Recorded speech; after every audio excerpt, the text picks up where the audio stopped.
Hey guys, what's up? Visions back from my one-day stint off of UFX. It actually wasn't a stint. It was me and Matt got in a big fight. Not a big fight, a little fight, and Matt overreacted a little. I overreacted a little. I went rational, and he went over the top. But we made up. We made out in the closet. It's all cool. Not gay or anything, but no homo, right? We made out in the closet, no homo. Okay, so this is probably going to be the most helpful tutorial you will ever see from us. Although we are very original and we make a lot of new effects and things for you guys to bring to the table in your videos, but this will help you edit faster, more organized, and you basically don't have to go through this whole process of rendering. So what we're going to do is we're going to move from Sony Vegas, either 8 or 9, 10 when 10 comes out, I guess. But yeah, you can basically do it with anything. So what we're going to do now is we first want to check and make sure all our video files, all our audio files, and all of these files are all our video and audio each have their own separate tracks. So we got our in-game audio, and then we got our sound audio, or song audio. So we want to have one just for the song audio, and then the game audio, even if you have it at different levels so that you can boost the decibels, what you want to do is you basically just want to go back and you want to mute the layers that aren't part of the game sound, and then you can just render out all the game sound as a new track by basically just going tools, render new track, saving it as a WMA or WAV like I did here, new track WAV, which is this entire track. Now it saves sync points, but that won't adapt into After Effects.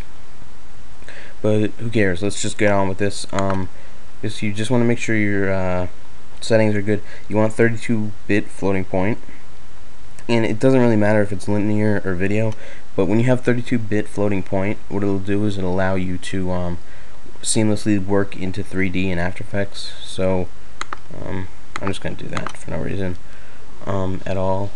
But now what we want to do is we don't want to render as, we're going to save as, and what we're going to do is we're going to save this VEG file as a AAF file. AAF is sort of like the universal for any editing system except for like Apple editing systems, like Apple Color. I don't know what Apple Color is, but I know Final Cut you need usually an XML file which you can export through scripts, but I don't know if it fully adapts with Vegas, so maybe I'll figure that out in the future and make one, but for now we're just going to save it as AAF because After Effects reads that. So let's go ahead and save it. Yes, I'll overwrite it because I've done this tutorial. Actually no, I was preparing for this tutorial when I figured this out, because I knew you could do the Final Cut Pro to Vegas, but it didn't work fully, so I'm like, wow, I've had so much trouble working with After Effects and having to render back, then I might as well look up a different option.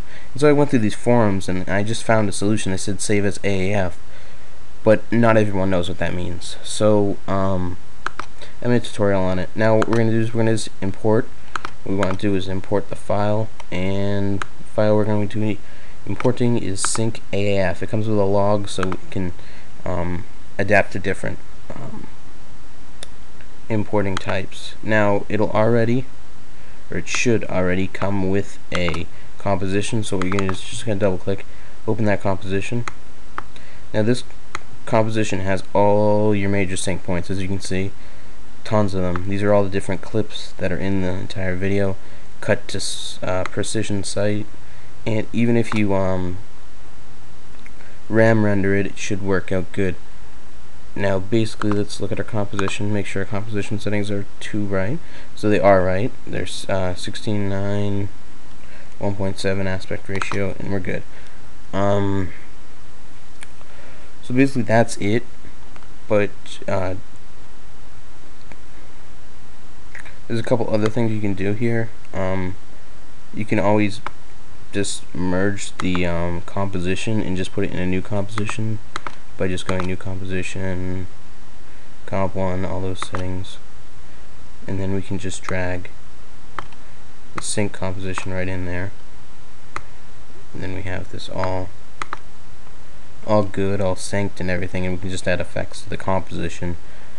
You can put Twixtor directly on the sync composition and it will work, so thumbs up for that. But I hope you guys learned a lot from this tutorial. I hope you guys come away doing this instead of going through all that trouble rendering, and I hope you enjoy Matt's upcoming video, which is what I used here. He sent me the project file and all that kind of stuff. So I love you, Matt.